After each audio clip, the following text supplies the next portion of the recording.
Hello students, आप Anupreeta मिश्राज electrical engineering के channel पर basic electrical, network analysis, circuit analysis, fundamental of electrical engineering से related topics watch कर रहे हैं।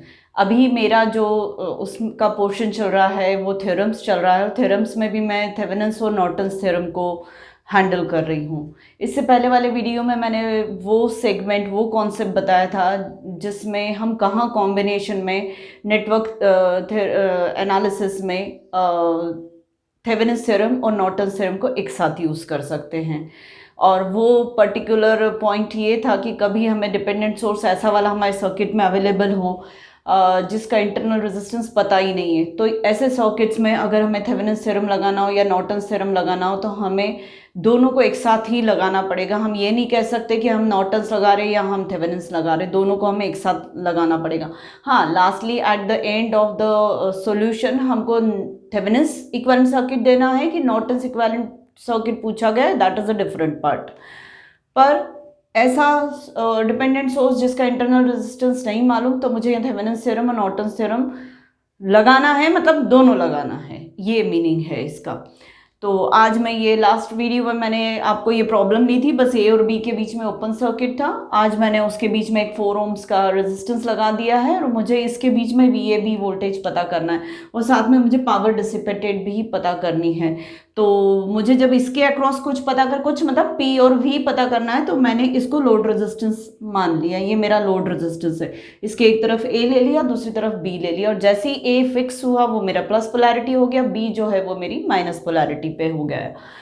अब मुझे इसका थेवेनिन्स इक्विवेलेंट सर्किट या नॉर्टन्स इक्विवेलेंट सर्किट बनाना है, क्योंकि मुझे V और P पता करने में थेवेनिन्स थ्योरम की मदद लेनी है और नॉर्टन्स थ्योरम की मदद लेनी है। फाइनली मैं किसी एक को यूज करके VAB और P पता कर लूंगी, दोनों में से किसी एक इक्विवेलेंट सर्किट को।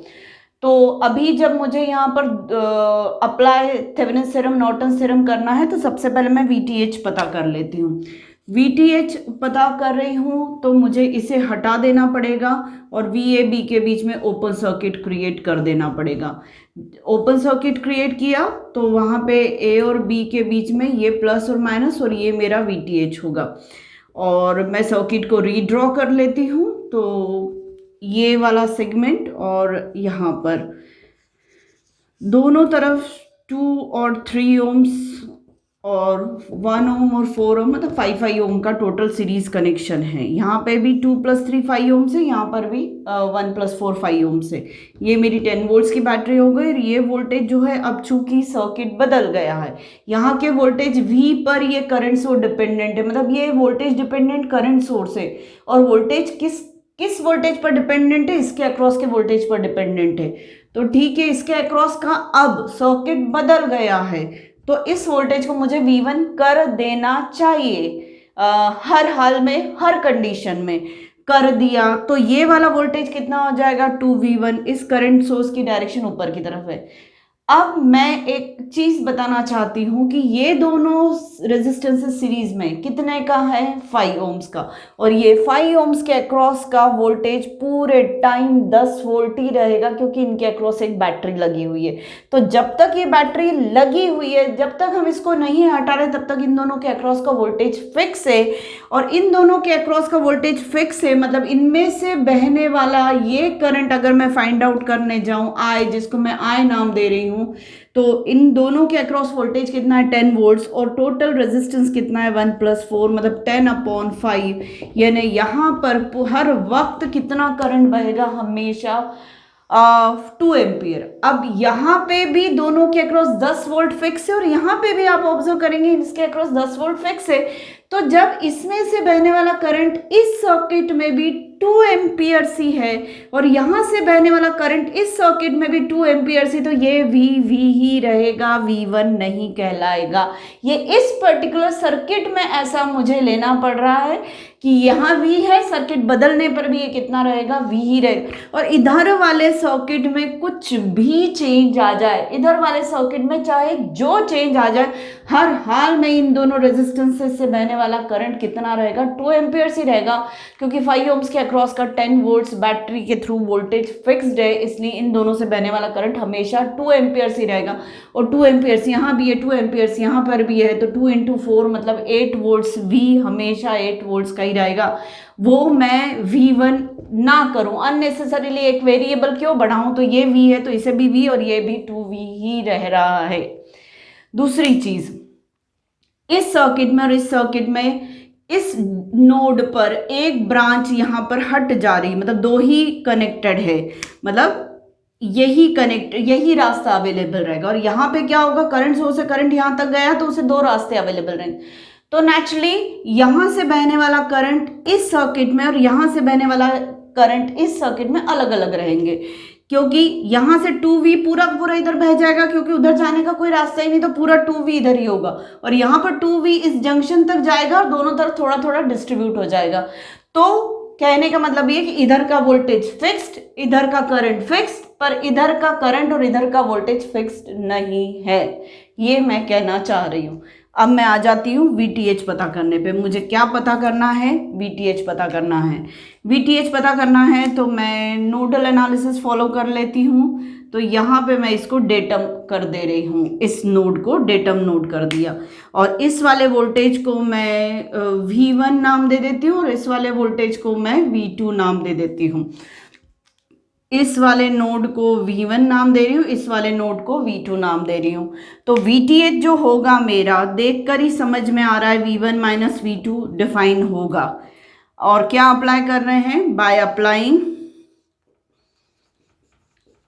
Nodal analysis. Nodal analysis apply करने पर हमें V1 माइनस V2 जो है वो VTH के अक्रॉस मिलेगा, where datum is the bottom node. जो बॉटम नोड है उसको हमने डेटम कर दिया है, and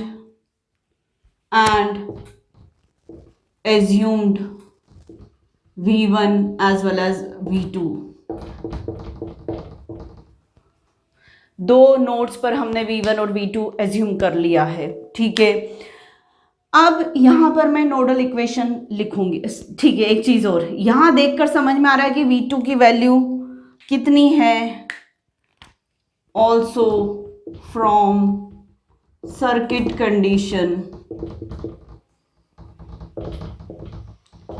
V2 is equal to 10 volts. V2 की वैल्यू कितनी फिक्स हो गई, 10 वोल्ट्स फिक्स हो गई है। अब इसका मतलब हमें सिर्फ V1 पर ही नोडल इक्वेशन लिखना है, तो nodal equation at node of V1 equal to के इस तरफ करंट सोर्स से आने वाला या जाने वाला कोई करंट है क्या टुवर्ड्स द नोड, तो towards the node 2V current बह रहा है, 2V करंट लिख दिया। इक्वल टू के इस तरफ V1 से कनेक्टेड जितने रेजिस्टेंसेस है उनके रेसिप्रोकल का एडिशन, तो V1 से इस ब्रांच में कनेक्टेड रेजिस्टेंसेस 1/2 + 3 ही है, और कोई ब्रांच नहीं है, इससे और कोई ब्रांच नहीं है जो +1/R1 +1/R2 ऐसा कुछ आ जाए। बस एक ही ब्रांच के 2 सीरीज रेजिस्टेंसेस हैं, तो एक ही ब्रांच के हैं, तो एक ही डिनोमिनेटर वाला, मतलब एक ही फ्रैक्शन आएगा, और डिनोमिनेटर में सीरीज की वजह से इन दोनों का एडिशन ले लूंगी 2 + 3। क्या कोई नेबरिंग नोड है इससे कनेक्टेड? कोई नोड कनेक्टेड, V2 कनेक्टेड नहीं है, तो फिर मुझे -V2 करके कोई टर्म नहीं आएगी। और मैं साथ में आपको V की भी वैल्यू यहाँ पर निकाल के बता देती हूँ। V कितना है, यहाँ पर ही V दिख रहा है, 2 × 4 मतलब कितना हो रहा है, 8 वोल्ट्स हो रहा है V कितना है, 4 × 2 एम्पियर्स। यहाँ से बहने वाला करंट कितना है, 2 एम्पियर्स का करंट बह रहा है, तो V की वैल्यू 4 × 2 एम्पियर्स हो जाएगी, मतलब 8 वोल्ट्स हो जाएगा। तो V की वैल्यू मुझे मालूम है 8 वोल्ट्स है, तो 2 × 8 इज इक्वल टू V1 1/5, और इसको सॉल्व करूंगी तो यह आ जाएगा V1 इक्वल टू 16 × 5 मतलब 80 वोल्ट्स, ये V1 की वैल्यू आ गई। V1 की वो वैल्यू कितनी आ गई, 80 वोल्ट्स आ गई। तो इसलिए VTH कितना हो जाएगा, V1 माइनस V2 यानी 80 माइनस 10 यानी 70 वोल्ट्स VTH की वैल्यू हो चुकी है। कितनी वैल्यू हो गई VTH की, 70 वोल्ट्स। अब मुझे क्या निकालना है, शॉर्ट सर्किट करंट, मतलब मुझे नॉर्टन्स इक्विवेलेंट निकालना है। मतलब मेरा अब फाइंड आउट करूंगी नॉर्टन्स। पहले मैंने क्या फाइंड आउट किया, VTH कितना निकला, VTH मेरा VTH निकला 70 वोल्ट्स। अब मैं नॉर्टन्स करंट फाइंड आउट करती हूँ। नॉर्टन्स करंट निकालना है, मतलब आयन और ए और बी के बीच में शॉर्ट करने पर वो निकलेगा, मैं उसे ISCB बोलती हूँ, शॉर्ट सर्किट करंट। तो अब शॉर्ट सर्किट करंट निकालना है, तो ये तो फिक्स है बेटा कि V जो होगा हमेशा 4 इंटू 2 एम्पियर्स, क्योंकि यहाँ से बहने वाला करंट 2 एम्पियर्स ही, तो ये 8 वोल्ट्स तो फिक्स है। अब मैं ISC करंट निकालना है, तो मुझे दिख रहा है यहाँ पे कि इसके अक्रॉस 10 वोल्ट्स इस बैटरी का वोल्टेज है, तो इन दोनों के अक्रॉस तो 10 वोल्ट है ही, और जैसे ही शॉर्ट अप्लाई किया तो इसके अक्रॉस भी 10 वोल्ट्स आ गया और इन दोनों के अक्रॉस भी 10 वोल्ट्स आ गया। मतलब ये 3 + 5 के अक्रॉस भी 10 वोल्ट्स, टोटल 10 वोल्ट्स है। यहाँ भी इसको अगर मैं रीड्रॉ करूँ ना, ये शॉर्ट सर्किट है ए और बी के बीच में, फिर ये आपका करंट सोर्स हो गया कितना, 2V का, फिर ये एक रेजिस्टेंस हो गया, फिर यहाँ पे 10 वोल्ट्स की बैटरी हो गई, और ये 5 ओम्स का रेजिस्टेंस, ये भी 5 ओम्स का रेजिस्टेंस, ये भी 5 ओम्स का रेजिस्टेंस। मतलब सबके अक्रॉस जो वोल्टेज है वो 10 10 10 10 ही है, क्योंकि जैसे ही शॉर्ट क्रिएट किया तो ए और बी पॉइंट एक ही हो गए। और ये वाला जो आपका थर्ड नोड था जिसको मैंने डेटा में एज्यूम करके रखा था, ये वो तो है ही, तो सबके अक्रॉस आपका 10 10 10 10 10 ही वोल्ट्स हो गया। तो यहाँ से बहने वाला करंट भी 10/2 10/5 2 एम्पियर्स ही होगा। यहाँ से बहने वाला करंट भी 2 एम्पियर्स होगा, 10/5 2 एम्पियर्स, 10/5 2 एम्पियर्स। यहाँ का करंट 2V फिक्स है, 2V फिक्स है। यहाँ का करंट मुझे अभी नहीं मालूम, पर देखा जाए तो इस नोड पर अगर मैं इसे A नाम दे रही हूँ तो A नोड पर मैं KCL लिख सकती हूँ।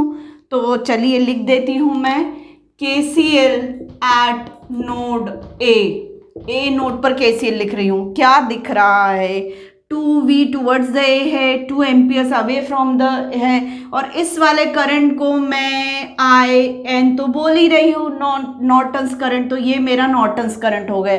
तो यहाँ पर जब मैं KCL लिखूंगी तो टूवर्ड्स द नोड जाने वाला करंट, इनकमिंग करंट मतलब टूवर्ड्स द नोड है, और आउटगोइंग करंट मेरे 2 एम्पियर्स प्लस IN हो गया।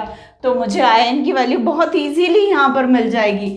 मतलब IN इज इक्वल टू कितना हो जाएगा, 2V - 2 हो जाएगा, और V की वैल्यू कितनी है, 8 वोल्ट्स, मतलब 2 × 8 - 2 यानी 16 - 2 यानी ये 14 एम्पियर्स हो चुका है। मतलब मेरा नॉर्टन्स करंट कितना आया, 14 एम्पियर्स आया। नॉर्टन्स करंट कितना आया, 14 एम्पियर्स आ गया है। अब मैं थेवेनिन्स इक्विवेलेंट सर्किट निकालना चाहूँ तो मुझे नॉर्टन्स भी निकाल सकती हूँ। थेवेनिन्स इक्विवेलेंट सर्किट निकालना चाहूँ तो बैटरी वोल्टेज अभी आया था हमारा 70 वोल्ट्स, आपको याद होगा VTH 70 आया है।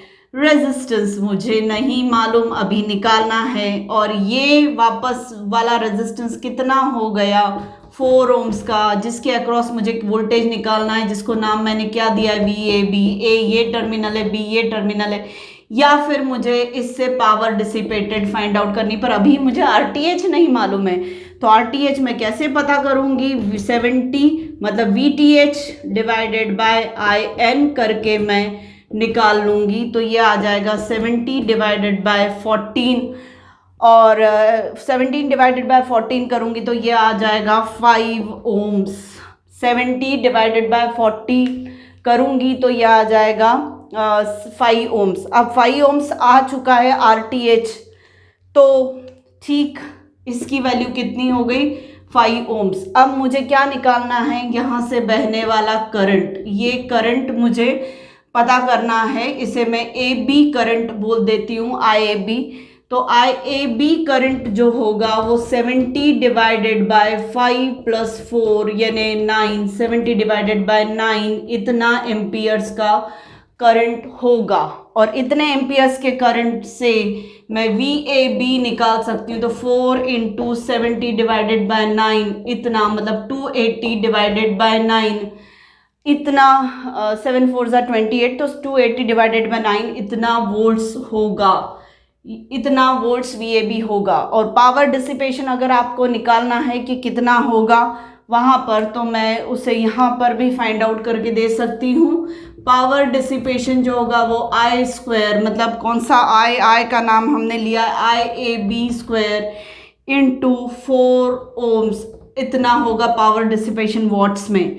तो IAB 70 divided by 9 whole square into 4 इतना वॉट्स में आएगा पावर डिसिपेशन, मतलब 4900 डिवाइडेड बाय 9 इंटू 4 वॉट्स, आप कैलकुलेट कर लीजिएगा।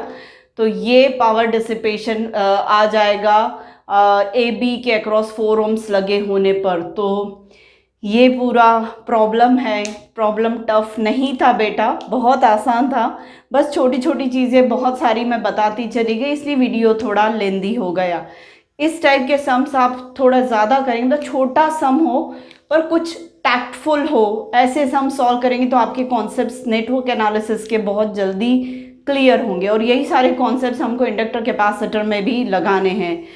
तो उम्मीद है आपको मेरा ये पढ़ाया हुआ पसंद आ रहा होगा और कंटेंट भी आप बहुत कुछ इससे गेन कर रहे होंगे और बहुत आपको फ़ायदा दे रहा होगा मेरा कंटेंट। तो प्लीज़ मेरे चैनल को सब्सक्राइब करिए, मेरे वीडियोस को लाइक करिए और ज़्यादा से ज़्यादा मेरे वीडियोस को शेयर करिए। Thank you.